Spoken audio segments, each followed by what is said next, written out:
to Biocon, and we've got Mr. Tambe, CEO and Managing Director of Biocon Biologics, to walk us through that what the change and how things are moving in terms of the second wave integration. Good morning, sir. Thank you for joining us. Now, the company completes the wave to integration ahead of schedule. Tell us what this transition means for Biocon Biologics, and how many people are actually transitioning with the business, and what will be the role of Viatris from these markets to post this transaction? It is indeed a phenomenal moment for us at Biocon Biologics.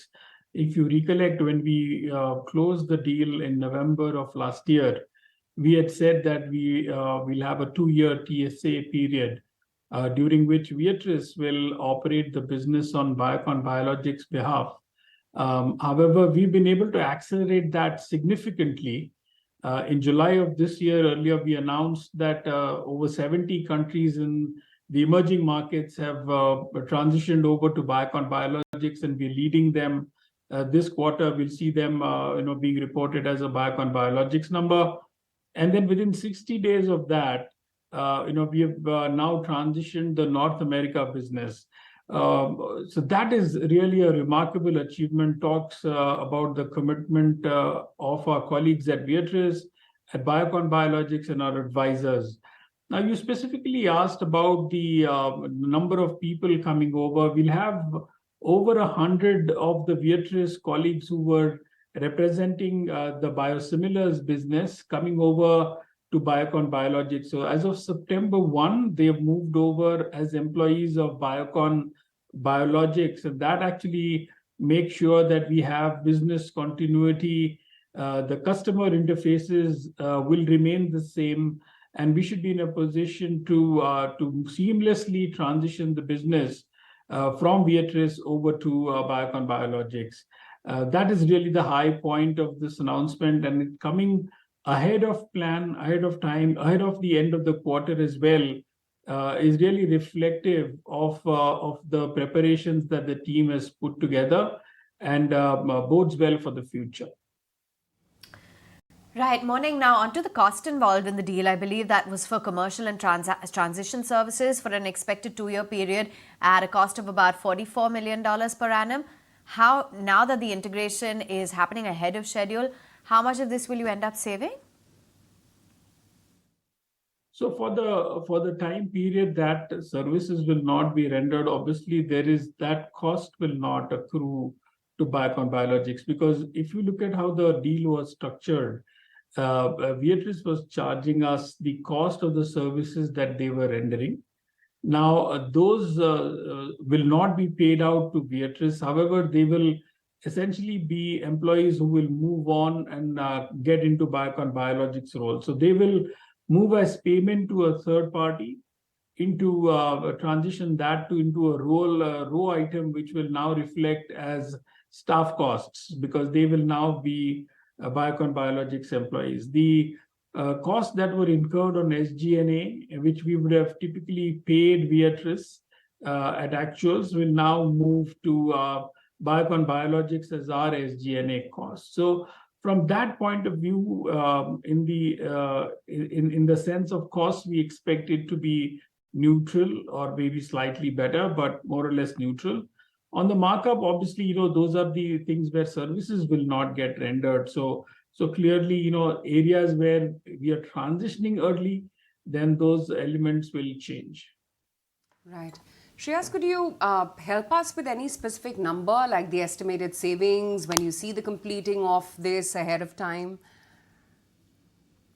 So what I said is that whatever are the costs that you would be paying to a third party will now essentially reflect as our staff costs, and the SG&A that you would have paid Viatris will now reflect as our SG&A. So you would probably see more or less cost being neutral, or maybe some marginal savings, and we will report that as we close the quarter. We will start seeing it. The first full quarter where we'll be able to report this for the North America business would be at the end of our Q3. Tell us about the phase 3 of integration, and also if you could just throw some more light on the entire biosimilar ALA. Yeah, so this is a asset, biosimilar aflibercept, which is a biosimilar to the brand Eylea. We've had the status of first to file, given that we acquired this asset from Viatris as a part of this deal. You're absolutely right. We are in litigation at this point with the originator, and the court hearings are over. We are awaiting the decision. Can't comment really on behalf of when the decision is expected, but we should probably hear something towards the end of this year. Now, it is important to note that this is a sizable asset, and we've already received conditional approval subject to the patent outcomes, both from Health Canada as well as the recommendation from the European Union. So we expect there to be no questions on the science or the dossier, and we're looking forward to the litigation. So we feel very good about this. And now that both the waves are complete, any more synergies that you see? And above that, what is the fee saving? Yeah, I think the first thing to acknowledge at this point is that we've been able to significantly accelerate the integration. So I think the focus so far had been to see that we run this over a period of 2 years, and we build capability at Biocon Biologics to be able to integrate this so that we can look for synergies that you just mentioned once you are in that place where you've consolidated that business. What has really happened over the course since November of last year to now is we've significantly accelerated the transition process, which means we are a year ahead of the original plan of transition. That then gives us the opportunity that we consolidate this business and then look for synergies as we move forward. So we will talk about these once we've got into a position where the transition now has completed for 2 waves. We integrate that business. Once we've consolidated this, we'll be able to tell you and give you more color about the synergies on this thing as well. Sure. How's the launch of Hulio, the biosimilar, panning out? Yeah, so biosimilar adalimumab, we've launched the product in early July, and as we've said even on our earnings call, this has seen a slightly gradual, take up from the payers, PBMs than we had expected. But that's the same story with all the other companies as well. So far, what we've seen in the public domain is 2 large commercial payers have made their formulary announcements, also saying that these are still ongoing and they will continue to look for more companies to put on their formularies. The rest of the market is still pretty much open. We are in discussions with these customers, and we are quite hopeful about getting our products listed on this, and we will talk about it in the coming days as well. Plans for any further debt reduction by converting it into equity? Yes. So 2 things that we've talked about even in the past. One is that we feel quite comfortable about the level of debt that we have currently on our books. And we feel confident because the business performance itself is in the direction that we've expected. We're seeing good uptick in the market shares of our products, and we see business performance itself being able to generate the operating profits to help us pay down debt.